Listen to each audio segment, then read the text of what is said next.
Hello everyone, this is Chandan Kumar Singh and welcome to general discussion. कैसे हैं आप सब? उम्मीद करता हूं आप सभी अच्छे होंगे। और सबसे पहले आप सभी को रक्षाबंधन की बहुत सारी शुभकामनाएं। और जैसा कि आप सभी को पता है कि पिछला जो वीडियो हमारी जो बन रही थी उसमें कुछ समस्या आ गई थी जो कि उसको बीच में रोका गया था, और उसके बाद मेरे को टाइम नहीं मिला कि मैं आप लोगों के समक्ष प्रेजेंट हूँ और उस वीडियो को आगे कंटिन्यू किया जाए। तो आज रक्षाबंधन था तो मेरे पास कुछ पर्याप्त टाइम था, तो सोचा कि उसको कंटिन्यू कर दिया जाए। एक्चुअली हमारा जो टॉपिक था उस दिन का वो इंटरनेशनल रिलेशन से, हमारा उस इंटरनेशनल रिलेशन को हम लोग जो डिस्कस कर रहे थे कि उस दिन तो मैंने सारा भूमिका जो था आप लोगों को पिछले वाले वीडियो में बता दिया था कि आखिर जो भी अभी इंडिया का जो पॉलिसी है किस बेसिस पे नहीं होता है कि वो इम्पैक्ट कर रहा है हमारी इकोनॉमी पे, हमारी अर्थव्यवस्था जो भी है उस पे। और जो भी अभी जो अभी का जो सिचुएशन डेवलप हो रहा है यहाँ पर डिफेंस से रिलेटेड, या जो भी सराउंडिंग हमारे कंट्री के जो अगल बगल जितने भी कंट्री हैं उनसे हमारी जो एक अंडरस्टैंडिंग होना चाहिए वो प्रॉपर मैच नहीं हो पा रहा है। चाहे वो बांग्लादेश है, चाहे वो चाइना है, चाहे नेपाल है, चाहे वो श्रीलंका है। तो इस तरह से बहुत सारी समस्याएं क्रिएट हो गई है। जिससे आपको पता होगा तो ईरान के साथ ही हमारा एक म्यूचुअल अंडरस्टैंडिंग था, वो भी नहीं होता है कि एक बड़ा प्रोजेक्ट हमारे हाथ से निकल गया। तो इस प्रकार की एक बहुत सारी समस्याओं को मैंने पिछले वीडियो में आप लोगों के समक्ष प्रेजेंट किया था। और बात यहाँ पर ये रुक गई थी आकर के कि आखिर गवर्नमेंट को अभी कौन सी पॉलिसी यहाँ पर लाना चाहिए यहाँ पर, और नहीं होता है कि अपनी थिंकिंग किस रूप में डेवलप करना चाहिए ताकि जो अभी समस्याएं जो अभी बन रही है उस समस्याओं को नहीं होता है कि थोड़ा सॉर्ट आउट किया जाए। जो पहले इसे जैसे मानते हैं कि कुछ समय पहले की अगर स्टडी किया जाए तो हमारी जो जितने भी अगल बगल के जितने भी कंट्रीज थे उनके साथ हमारा जो अभी के समय में जैसा चल रहा है उस वैसा सिचुएशन पहले नहीं था। तो आखिर क्या क्या मिस्टेक था, और मतलब नहीं होता है कि एक अपने अंदर जो पॉलिसी बनाना चाहिए, एक नहीं होता है कि एक किस प्रकार का डिप्लोमेटिक अपने अंदर डेवलप करना चाहिए, ये चीज़ें हम लोग में क्या मिस्टेक हुई उसने उसका जो जितना भी डिटेल था मैंने पिछले वीडियो में आप लोगों के समक्ष प्रेजेंट किया था। तो आज हम बात करेंगे इम्पैक्ट की, और जो इम्पैक्ट की बात तो ऑलरेडी मैंने कर ही दिया हूँ। आज हम बात करेंगे उसका सॉल्यूशन कैसे किया जाए, और एक अपना ओपिनियन हो सकता है इसमें, मेरा ओपिनियन क्या कहता है, आपका ओपिनियन क्या कह सकता है। और ये नहीं होता कि थोड़ा थोड़ा डिफरेंस हो सकता है सबके बीच में। तो सिर्फ और सिर्फ एक ओपिनियन समझने का प्रयास करें, और अपने तरीका से भी नहीं होता है कि इस पर्टिकुलरली टॉपिक पे अपना ओपिनियन देने का जरूर प्रयास करें। तो उससे पहले एक आप ही लोगों में से एक दो लोग फ्रेंड का नहीं होता है कि एक रिक्वेस्ट आया था कि जो अभी जो करंट में एक दो न्यूज आई थी, क्या बोलते हैं, स्पेस से रिलेटेड जो प्रिजर्वेंस जो अभी लॉन्च किया है नासा, और Tianwen-1 को लेकर के थोड़ा सा मैं उस पर एक ऑडियो क्लिप बनाया था जो मेरा व्हाट्सएप ग्रुप है उस पर। लेकिन कुछ लोगों का मानना था कि मैं वीडियो के माध्यम से थोड़ा इस पर डिस्कस कर दूं। तो सबसे पहले जो साइंस एंड टेक का पार्ट है उसको थोड़ा सा डिस्क्राइब कर देता हूं मैं। उसके बाद जो कि अपना ओपिनियन की बात होगी उस पर, इंटरनेशनल रिलेशन वाली बात पर, तो उस पर हम लोग डिस्कस करके इस वीडियो को एंड कर देंगे। चलिए स्टार्ट करते हैं। तो अभी के समय में जैसे अभी तो अगस्त चल रहा है, जुलाई में 3 प्रोजेक्ट लॉन्च हुए, और सिर्फ मार्स पे, मंगल पे। तो अभी वो 3 का नाम मैं लिखता हूँ। पहला है होप, ये यूएई के द्वारा हुआ।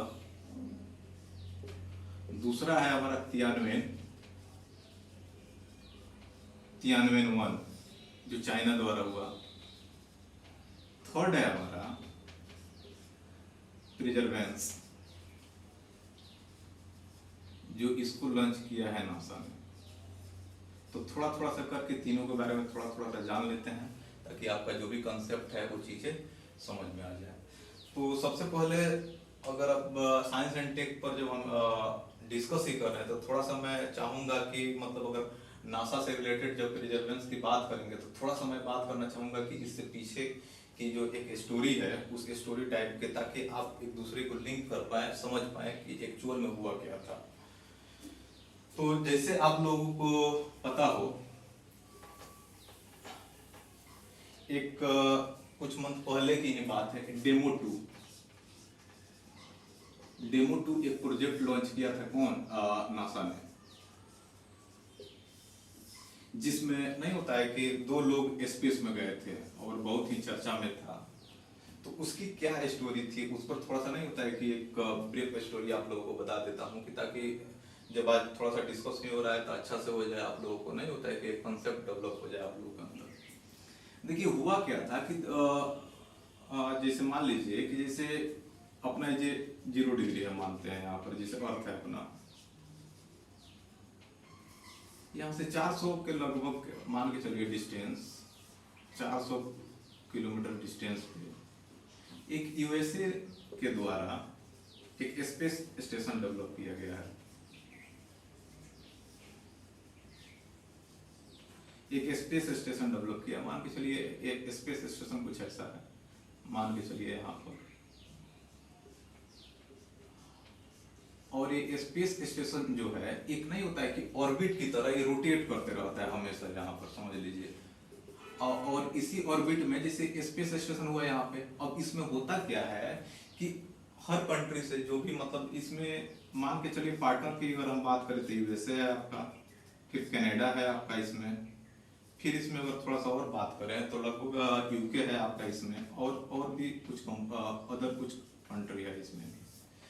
तो इसमें क्या होता है कि अलग अलग समय में ये हमेशा रोटेट करते रहता है, और इस रोटेट में क्या होता है कि अलग अलग कंट्री के जितने भी साइंटिस्ट होते हैं यहाँ पर जाते हैं और कुछ दिन रहते हैं, 6 माह या 1 साल या 2 माह, मतलब डिपेंडिंग अपॉन सिचुएशन क्या है, उस सिचुएशन के अकॉर्डिंग ये लोग क्या करते हैं कि वहां पर रहते हैं और अपना स्टडी करते हैं, और फिर उसके बाद क्या करते हैं ये वापस आ जाते हैं, मतलब अपने कंट्री वापस आ जाते हैं, और यही चीजें चलता रहता है। तो हुआ क्या था कि 2011 से पहले यूएसए जो था, जैसे अभी के समय में आप देखिएगा, अभी के समय में अगर आप देखिएगा तो रॉकेट होता है बेसिकली, लॉन्चर जिसको बोलते हैं,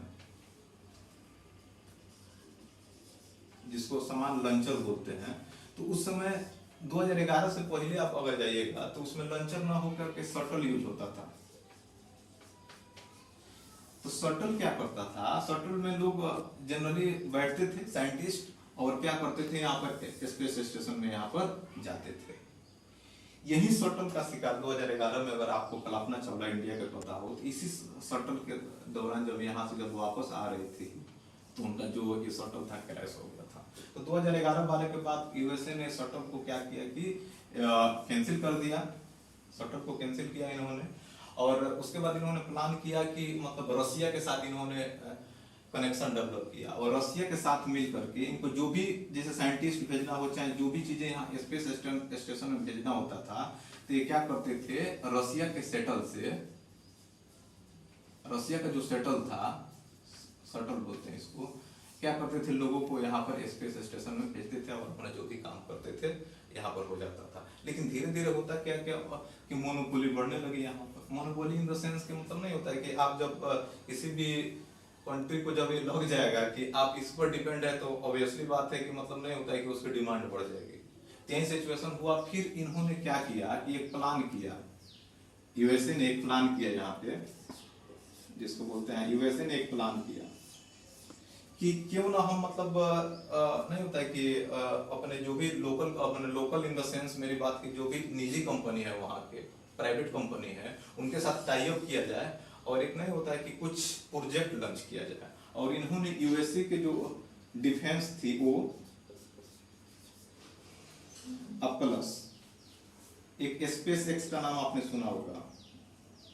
स्पेस एक्स का मतलब ये है कि जैसे हम लोग का इसरो है, तो इसरो जो है वो गवर्नमेंट है, स्पेस एक्स जो है वो प्राइवेट है वहां का। तो इन्होंने क्या किया कि दोनों ने मिल करके एक प्रोजेक्ट लॉन्च किया कि ताकि हम लोग इंसान को क्या करें कि इसमें हम लोग भेजे यहाँ पे, मतलब इसको स्पेस स्टेशन पे यहाँ पे भेजे, और आम आदमी साइंटिस्ट को छोड़कर जो दूसरे लोग भी हों वो वहाँ पर जाएं। और नहीं होता है कि जो भी है मतलब अपना टाइम अगर स्पेस में देना चाहते हैं, देखना चाहते हैं कि एक्चुअल में वहाँ का नज़ारा कैसा है, तो वो चीज़ें के लिए इन्होंने क्या किया, एक प्लान किया। और प्लान करने के बाद क्या हुआ, इन्होंने एक प्रोजेक्ट लॉन्च किया जिसको हम डेमो 2 के नाम से जानते हैं, जो 2-3 महीना पहले स्पेस में गया, वो शायद आप लोगों को पता होगा। तो देखिए इसका कहानी क्या था, थोड़ा सा यहाँ पर अब ये तो स्टोरी थी इसकी, थोड़ा सा आप स्पेस एक्स के बारे में जान लेते हैं। एक बड़ी कंपनी है वहाँ की, और जो इन्होंने प्रोजेक्ट जो लॉन्च किया, देखिए किसी भी अगर आप प्रोजेक्ट लॉन्च करते हैं कोई भी, तो उसके लिए आपको सबसे इंपॉर्टेंट है कि एक लॉन्चर चाहिए, रॉकेट चाहिए। और रॉकेट जो नहीं होता है कि दो पार्ट में होता है। जैसे अगर आप लोगों को पता हो इंडिया की कौन सी है, जैसे इंडिया की आप लोगों को पता है GSLV, MK2 और GSLV MK3, ये लॉन्चर है आपका। अगर जो भी आप ऑर्बिट में जो भी आप भेजना चाहते हैं प्रोजेक्ट को, तो इसी के थ्रू आपका वो जाता है। अगर कैपेसिटी की बात करें इसका, तो लगभग इसका 2 टन के आसपास है और इसका 4 टन के आसपास है। तो ये डेमो जो 2 था, तो इसमें 2 कंडीशन है यहाँ पे, देखिए इसको मान लीजिए आप लॉन्चर, ये है आपका केबिन जिसमें लोग बैठेंगे, और दोनों को 2 कंपनी है यहाँ पे। तो जैसे आपका ये केबिन हो गया और ये हो गया आपका लॉन्चर। तो इस लॉन्चर का जो, जैसे हम लोगों का, जैसे मैंने बताया कि GSLV MK23 है, उसी तरह इसका जो है, इसका नाम है फाल्कन 9। लगभग इसका अगर आप गूगल सर्च कीजिएगा तो लगभग इसका कैपेसिटी है लगभग 15 प्लस है, 15 टन प्लस, एक्चुअल तो मेरे को याद नहीं है, लगभग 15 टन प्लस है। ये हो गया आपका यहाँ पर। अब ये क्या करेगा, जब यहाँ से जब लॉन्च करता है, जब अब स्पेस में जैसे जाता है, तो इसका कनेक्शन क्या होता है, टूट जाता है। जैसे आप ऊपर जाएगा तो आपका केबिन यहाँ हो जाएगा और ये वाला अलग हो जाएगा, ठीक। पुशअप करके छोड़ दिया जाता है, इसको पुशअप कर दिया जाएगा। और ये अपना नहीं होता है कि एक जो भी स्पीड होता है उस स्पीड को मेंटेन कर लेता है, और उसके बाद ये क्या करता है, जिसको जहां मतलब उसका एक कंटिन्यूटी मेंटेन किया जाता है, और जहां उसको जाना होता है वो वहां पर चला जाता है। तो जैसे हुआ क्या यहाँ पर, जैसे इसको जब यहाँ से लॉन्च कराया गया, लॉन्च कराने के बाद जैसे आप यहाँ पर किए, तो ये चीजें तो ऊपर चली गई। अब इसका क्या होगा, हाँ एक और चीज मैं बता दूं, इसका नाम क्या है, इसको बोलते हैं हम क्रू ड्रैगन। इसका नाम क्रू ड्रैगन है। तो क्रू ड्रैगन जो था, यहाँ पर जैसे ऑफ होने लगा, और इसको जो था अब वो डाउन आएगा। इसमें इतना एनर्जी था कि जब पुशअप करके जब आपको छोड़ेगा, तो ये चीजें जब होगी वो नीचे आने लगेगी। और एक सबसे इंपॉर्टेंट बात करें कि जब ये नीचे आएगी, तो जब आप देखिएगा, मतलब USA और अफ्रीका के बीच में जो अटलांटिक ओशियन है, जैसे मानते हैं यहाँ पर USA आपका, यहाँ पर अगर अफ्रीका की बात करती है, अटलांटिक वाला आपका एरिया है अटलांटिक। इसी अटलांटिक में एक फ्लोटिंग टेबल था, मतलब इन्हीं के द्वारा मतलब डेवलप किया गया था। फ्लोटिंग टेबल डेवलप किया गया और ये तैर रहा था उस पे, और धीरे धीरे ये चीजें यहाँ पर आकर के इस पर फ्लोट कर गई। और सबसे इंपॉर्टेंट चीज, थोड़ा सा आपको मतलब नहीं होता है कि अजीब सा लगेगा, इसका नाम क्या था, मैं इसका नाम बता रहा हूं, आप लोग थोड़ा सा हंसेंगे।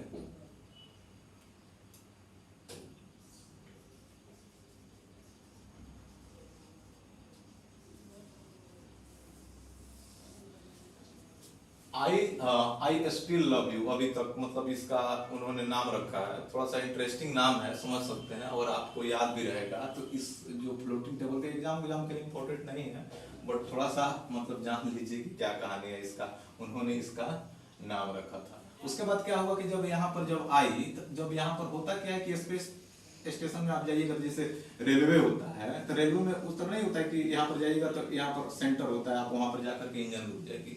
उसी तरह यहाँ पर एरिया होता है, यहाँ पर ऐसे जिसको बोलते हैं हम सबडक्शन जोन, ठीक। तो लगभग मान के चलिए उस समय की बात है, मतलब 14 से 15 मिनट इसको टाइम लगा था जाने में। 14 से 15 मिनट में गया, लेकिन सबडक्ट नहीं किया। इसमें 2 लोग थे, उन्होंने मजे लेना चाह रहे थे, उनको मजा चाहिए था। और वो लोग लगभग लगभग 19 घंटा पूरे स्पेस में घूमते रहे, और 19 घंटे के बाद यहाँ पर क्या किए, सबडक्ट किए।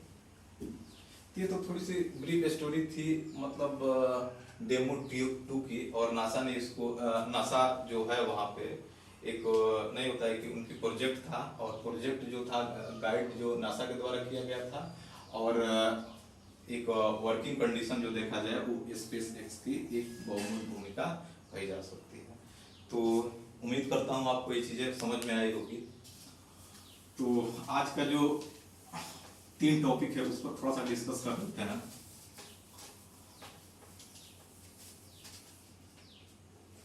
देखिए, लंचर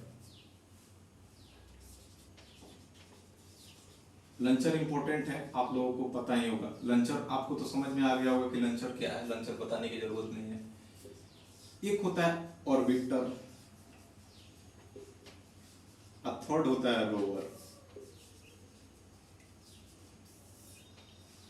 अब देखिए, ये हुआ आपका अर्थ। अब होता क्या है कि जब यहाँ से जब लंच किया जाता है, लंचर के थ्रू जब आप लंच कीजिएगा तो एक पर्टिकुलरली एक उसका नहीं होता है कि एक ऑर्बिटल जोन होता है, उस ऑर्बिटल जोन में ले आकर के इसको फिक्स कर दिया जाता है ऑर्बिटर को। यह ऑर्बिटर क्या होता है, एक निश्चित अवस्था में इस पर क्या करता है, रोटेट करने लगता है। जब रोटेट करेगा तो ऐसा नहीं होता है कि जो भी अर्थ है चाहे जो प्लैनेट्स हैं उसका कंटिन्यूटी क्या है, एक्टिविटी उसमें क्या चेंजेस आ रहे हैं, उसमें टेम्परेचर कैसे चेंज हो रहा है, उसका लाइटिंग का क्या इशू है, वहां पर नहीं होता है कि जो भी मतलब अनवांटेड रेड कैसे डेवलप हो रहे हैं, और टाइम उसका जो भी चेंजेस आ रहे हैं वो चीजें आपको ये चीजें स्टडी करते रहता है। तो ये तो हो गया ऑर्बिटर। रोवर का क्या काम होता है, देखिए यहाँ पर एक और इसमें मान के चलिए लैंडर। चलिए यहाँ पर अब जब यहाँ पर ऑर्बिटर जब जाता है, तो जब ऑर्बिटर जाने के बाद क्या किया जाता है, इस पर नहीं होता है कि ये तो रोटेट कर रहा है, अंदर नहीं जाएगा, यहां से इस पर लैंड कराया जाएगा, इस पे इसके सतह पे। जब इसके सतह पर जब आप लैंड कराइएगा तो लैंडर तो लैंड हो गया, और इसी में रहता है रोवर। जो रोवर इस पर निकलेगा और इस पर से क्या करेगा, इस पर चलेगा एज ए रोबोट टाइप, और स्टडी करेगा इसके सरफेस का। ठीक, तो उम्मीद करता हूं आप लोगों को ये चीजें तो समझ में आ गई होगी। तो पहला अगर ये समझ में आ गया तो पहला बात कर देते हैं होप का। होप में क्या हुआ था, एक ये UAE United state of America, ये पहली प्रोजेक्ट है मार्स के लिए, और इनका जो प्रोजेक्ट था वह ऑर्बिटर था। समझ लीजिए क्या था, सिर्फ ऑर्बिट, ये सिर्फ रोटेट करेगा, खत्म कहानी, दूसरा कुछ नहीं इसमें करना है। अब थोड़ा सा जानने वाली बात क्या है एग्जाम को लेकर के, कि लंच किसने किया, लंच बाय जापान। ठीक, लेकिन एक और मजे की बात बता दूं कि जो जापान था, इन लोगों के यूएई जो था, यूएई के लैंड पर नहीं किया, ये अपने जो था यहाँ पर अपना जो आइसलैंड है, ठीक, तियांगसेमा जो है वहां पे, उस आइसलैंड से इन्होंने क्या किया कि इसको लंचर को क्या बोलते हैं स्पेस में इन्होंने भेजा था। एक और चीज बोलेंगे आपके दिमाग में क्वेश्चन आ रहा होगा कि आखिर जो यहाँ पर जो लंचर जो यूज किया जा रहा है उस लंचर का क्या नाम है। तो लंचर का नाम है आपका H2A। इसके द्वारा क्या किया गया है, इसको स्पेस में भेजा गया, मतलब मार्स पे भेजा गया। आई होप आप लोगों को होप के बारे में तो समझ में आ गया कि क्या कहानी है। दूसरी कहानी तियानवेन की कर देते हैं।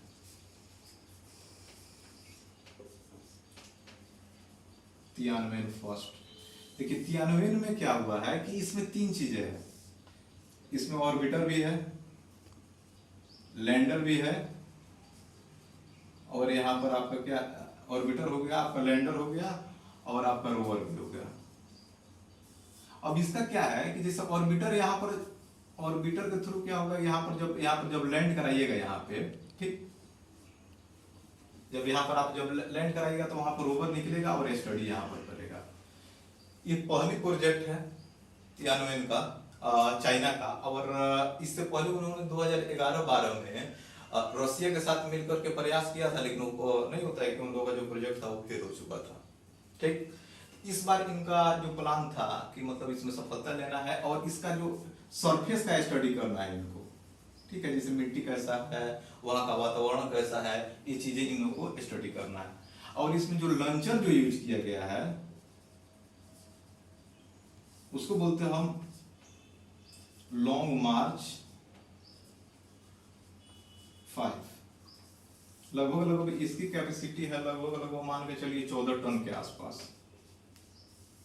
14 टन के आसपास इसकी कैपेसिटी है। और यहाँ पर भी ये काम यहाँ पर करेगा। ठीक है, दो चीजें आप लोगों को समझ में आ गया। तीसरी और सबसे इंपॉर्टेंट बात करेंगे प्रिजर्वेंस की।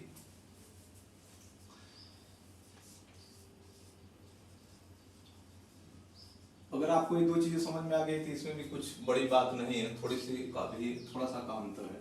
देखिए, दो चीजें होती है, जैसे मानते हैं कि यहाँ पर एक चीज मैं आपको बता दूं, आपको ये चीज तो पता होगा डायरेक्शन। जैसे मानते हैं इसको एक्सेस मानते हैं, इसको वाई और जेड, किसी भी चीज की 3 डायरेक्शन होती है, या तो स्लाइड कर सकता है, या अप डाउन हो सकता है, या डायगोनल रूट स्लाइड कर सकते हैं, होता है। तो मार्स का जब आप देखिएगा, इसका भी होगा, ऑब्वियसली बात है, होगा। ये मानते हैं, इसको मान लेते हैं एक्स, इसको वाई, इसको वाई डैश, ठीक है। अब एक एक्सिस और होगा इसमें जेड, ठीक, यही जेड इधर भी बनता है। शायद आप लोग अगर मैथ के स्टूडेंट हैं तो आप लोगों को बताने की जरूरत नहीं है, लेकिन इन द सेंस आप समझ लीजिए सिर्फ 3 डायरेक्शन को होता है। और इस तीसरा जो डायरेक्शन है मार्स का, आप समझ लीजिए, या तो इधर से आए, चाहे इधर से आए, चाहे इधर से आए, चाहे इधर से आए, इसको बोलते हैं हम लोग, मार्स की बात बता रहा हूं, ज़ीरोस क्रिएटर। और जो प्रिजर्वेंस जो प्रोजेक्ट है वह इसी पर नहीं होता है कि लैंड करेगा। ठीक, ये बेसिक चीजें आप लोगों को उम्मीद करता हूं कि समझ में आई होगी। थोड़ा सा देखिए, इसमें क्या है जो इन दोनों में नहीं है, वही चीजें, बाकी सब चीजें तो वही है। लॉन्चर आप देखिएगा, लॉन्चर वही आपका फैल्कन 9 यूज किया गया है। तो इसमें क्या किया गया है, जैसे मानते हैं कि हाँ, इसमें जो लॉन्चर जो यूज किया गया है फैल्कन 9 का यूज किया गया है, ठीक है। और इसमें जो रोवर जो होगा, जो रोबोट है, उस रोबोट में लगभग मान के चलिए, थोड़ा सा इंपॉर्टेंट, लगभग 25 कैमरा के आसपास हैं उसमें लगे हैं, नंबर ऑफ माइक्रोफोन्स लगे हुए हैं, ठीक। और इसी रोबोट के साथ में एक नहीं होता है कि मिनी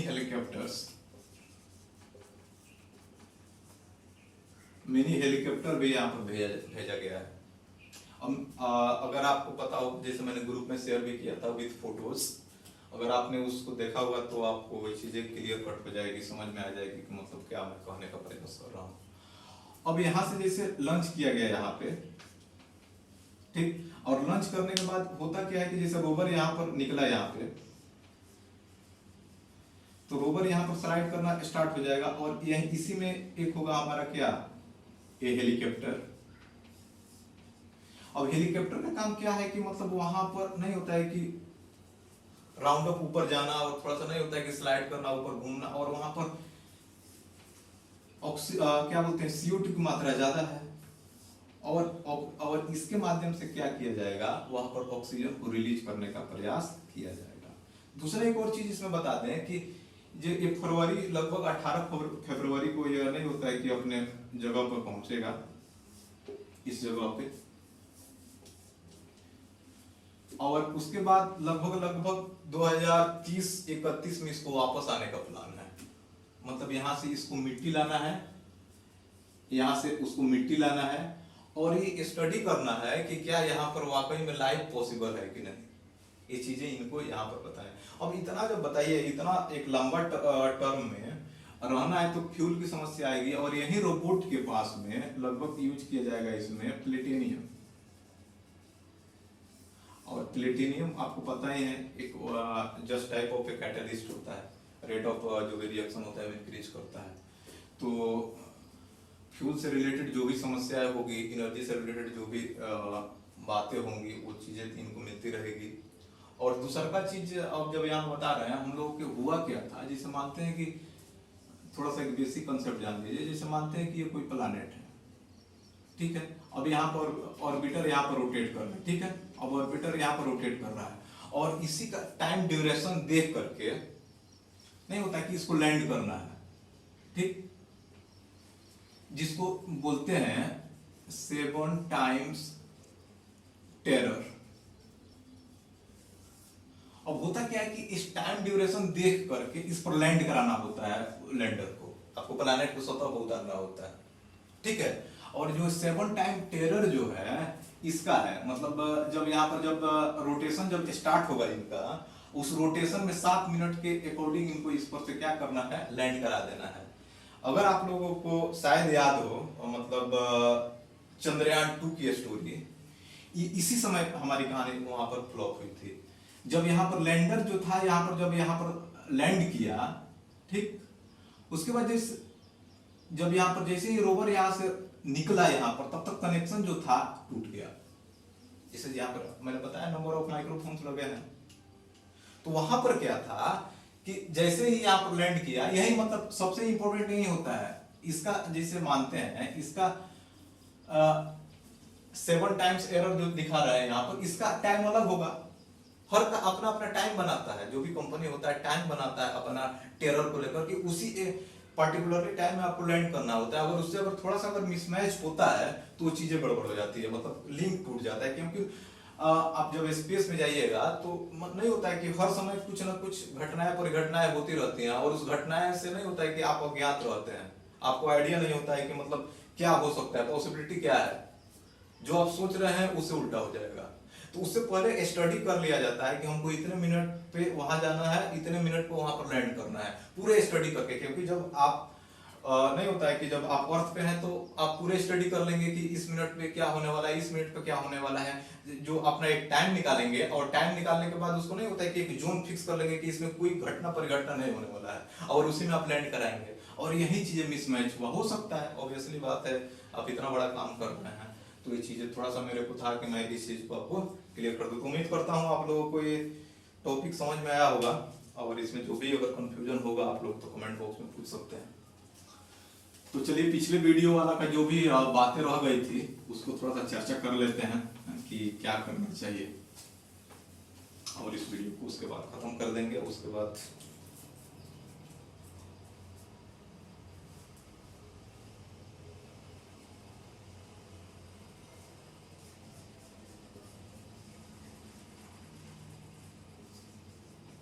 अब इंडिया को क्या एक्शन लेना चाहिए, यहाँ पर थोड़ा सा जानने का प्रयास करते हैं। देखिए, जब भी आप आईआर पढ़ते हैं तो 2-3 चीजें होती है, उसको आपको जानने का प्रयास करना चाहिए। पहला, डायलॉग, मूवी वाला डायलॉग मत समझ लीजिएगा। एक होता है डिबेट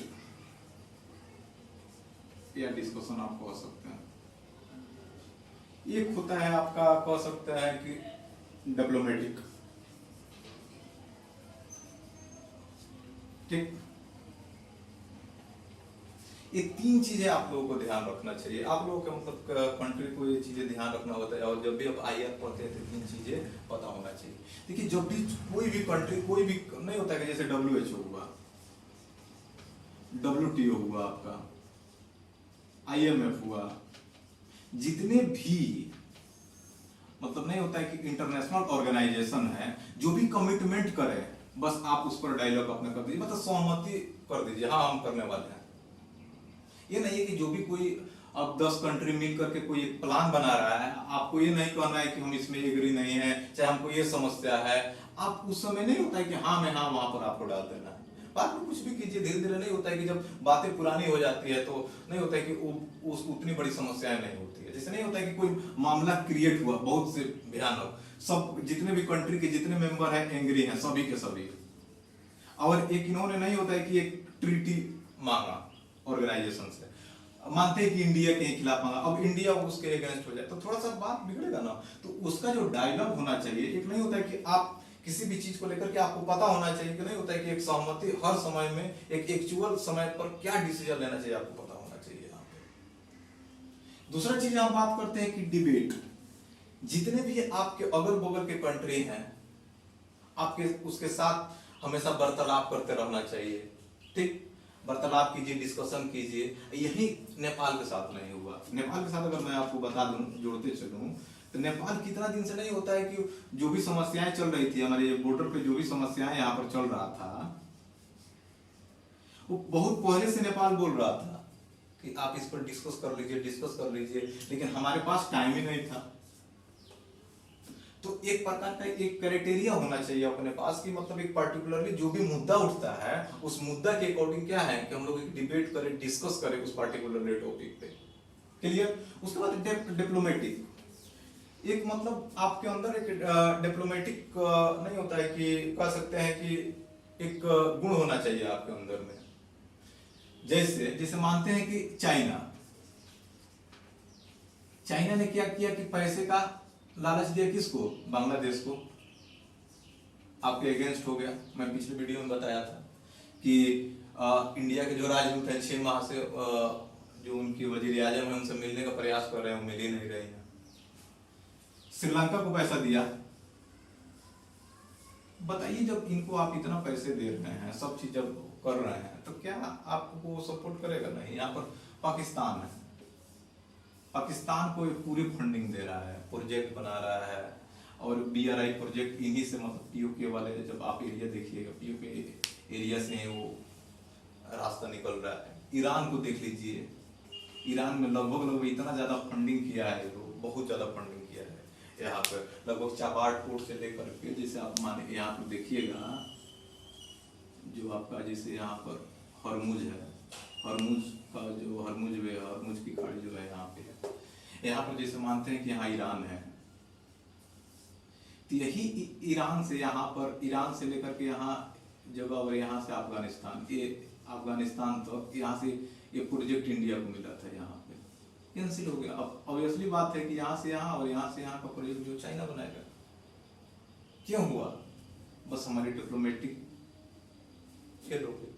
दूसरा एक और चीज बताते हैं यहाँ पे कि अब एक तो काम यहाँ पर, अगर आप न्यूज पढ़ते हैं तो शायद आप लोगों को पता होगा, जब ये चाइना है तो चाइना के बगल में है एक कंट्री साउथ कोरिया। अब साउथ कोरिया के साथ क्या किया गया है? इंडिया, मतलब एक नहीं, साउथ कोरिया है और एक और है यहाँ पर नॉर्थ कोरिया, किम जोंग जो है उनके वजह। इनके साथ तो हमारी अच्छी है इंडिया का रिलेशन, मतलब सैमसंग कंपनी वगैरह आपको पता ही है, हुंडई कंपनी के बारे में आपको पता ही है। तो ये अपना यहाँ पर तो अपना डालते हैं प्रोजेक्ट बहुत अच्छी मात्रा में। लेकिन यहाँ किम जोंग वाले में ये है कि यहाँ पर कल परसों का डेट का, द हिंदू का न्यूज बता रहा हूँ, इन्होंने क्या किया है कि इंडिया की तरफ से कुछ फंडिंग की गई है यहाँ पे। तो इसको बोलेंगे डिप्लोमेसी। थोड़ा सा नहीं होता है कि आप यहाँ पर कुछ कहानी बना रहे हैं तो हम आपके बगल में जाकर के कुछ कहानी बनाएंगे। तो इस टाइप का जो भी आपका जो एक म्यूचुअल अंडरस्टैंडिंग होना चाहिए वो डेवलप होना चाहिए, ठीक है। उसके बाद बात करेंगे डिफेंस की। डिफेंस बहुत स्ट्रांग होना चाहिए अपनी। देखिए अभी क्या है, चाइना कुछ भी कर रहा है, लेकिन कोई सुन रहा है? कुछ वो बोलता है कि जो भी इस पे अगेंस्ट जाता है चाइना को, बोलता है कि हम सैंक्शन लगा देंगे ऊपर। क्यों? उसके पास इतना डिफेंस पावर है, मनी पावर है, एवरीथिंग उसके पास है।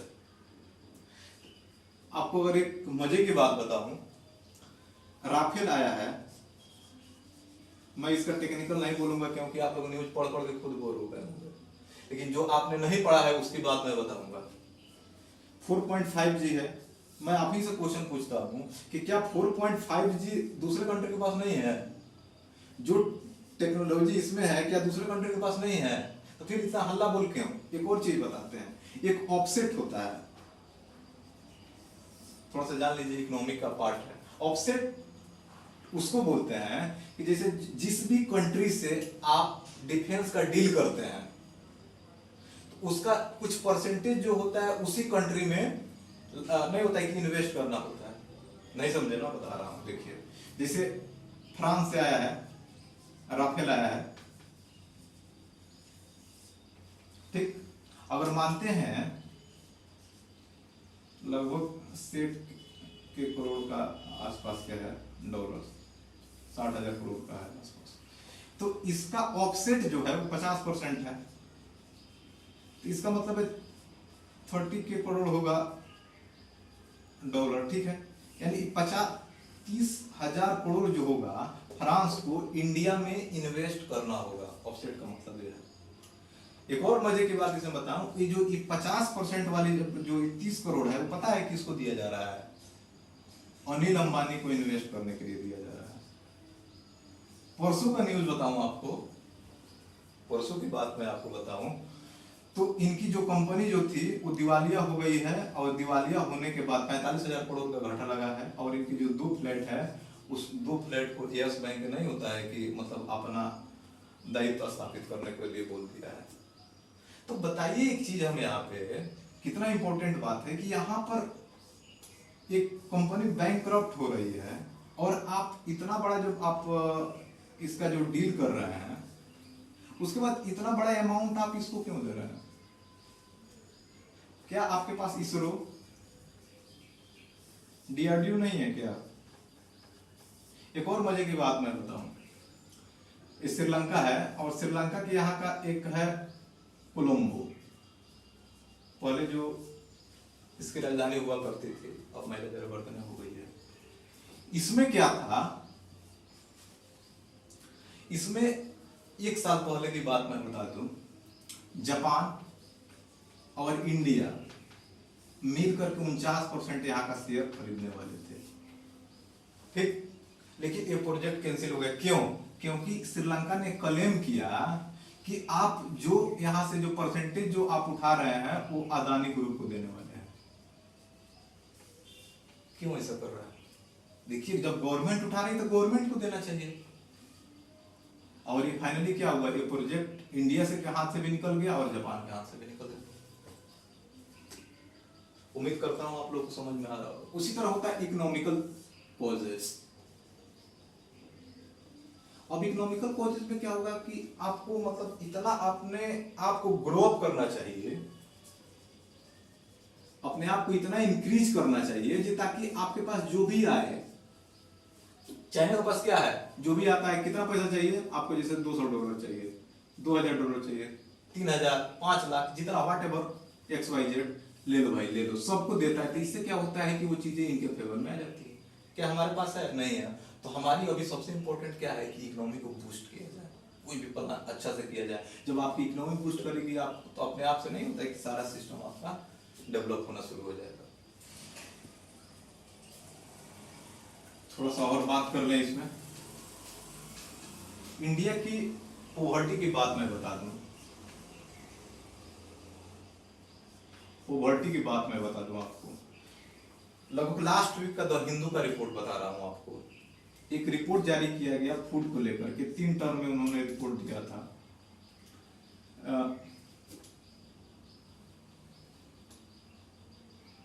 3 टर्म में दिया था इन्होंने। जैसे यहाँ पर एक था एवरेज, मीडियम, यहाँ पर होता है हाई। $0.8, $1.2 और लगभग मान के चलिए यहाँ पर $2.7 के आसपास। जो डेली बेसिस पर आप खाना खाते हैं, डेली बेसिस पे मतलब आप मानते हैं कि चावल खा रहे हैं तो सिर्फ चावल खा रहे हैं, आपके पास मतलब नहीं होता है कि आटा नहीं है, रोटी खाने को नहीं है, आप कुछ उसमें फेरबदल नहीं कर रहे हैं, आप कोई चेंज नहीं कर रहे हैं। तो उस चीज को अगर डेली बेसिस पर आप खाते हैं तो लगभग आपका $8 के आसपास आता है खर्च पर डे का। अगर थोड़ा सा इसके साथ अगर आप फल फ्रूट्स खाते हैं तो इसका रेट $1.2 हो जाता है। और पर डे जो चेंज करके खाते हैं, जिसमें आपको नहीं होता है कि विटामिन और कैलोरी आपको जो एक पर्याप्त मिलना चाहिए, उसके लिए आपको $2.7 का लग रहा है। लगभग अगर मान के चलिए लगभग 2400 से लेकर के 2500 किलो कैलोरी के आसपास इंसान को चाहिए एक नॉर्मल। अब बताइए यहाँ पर क्या जो हमारा मजदूर है, अब इंडिया की बात मैं बता दूं तब आप लिंक कर पाइएगा। इंडिया की आबादी का लगभग 2/3 लगभग 66% कह सकते हैं। जिनका पर डे का इनकम $1 से कम है। तो जब जिनका $1 से कम है, सोचिए तो क्या पर्याप्त भोजन उनको मिल पाएगा? नहीं मिलेगा, कुपोषण का शिकार होंगे। जब कुपोषण का शिकार होंगे तो क्या वो मतलब अपना वर्क जो भी है, आपका जो भी वर्क है वो क्या कर पाएंगे? नहीं कर पाएंगे। और एक भूखा इंसान से कुछ भी कराया जा सकता है, आपको पता है। पॉलिटिकल केस भी डेवलप हो सकता है। जैसे मानते हैं कि कोई भी चुनाव होने वाले हैं, यहाँ पर कुछ पैसे दिए जाए तो क्या कुछ लोग यहाँ पर गलत पार्टी को दे सकते हैं कि नहीं? बिल्कुल वोट दे सकते हैं। तो ये कंडीशन है यहाँ पे। पॉवर्टी की बात हो गई। दूसरा ही चीजें कह सकते हैं कि मतलब रिलीजियस टर्म, जो भी हमारे कंट्री में जो भी कास्टिज्म से लेकर के कोई भी समस्या आ रहा है, उसको एक विवादित टर्म में ना देखा जाए, उसको एक सलूशन लेकर के आया जाए, उसके लिए प्रावधान लेकर के आया जाए कि किसी प्रकार का दंगा और कास्टिज्म को लेकर के किसी प्रकार का नहीं होता है कि लोग उलझे नहीं, अपने आप को अपने आप में डेवलप करें और उनका जो भी एफर्ट है नहीं होता है कि इकोनॉमी की तरफ जाए, अपने आप को बूस्ट करे, तब आपका ग्रो अप होगा।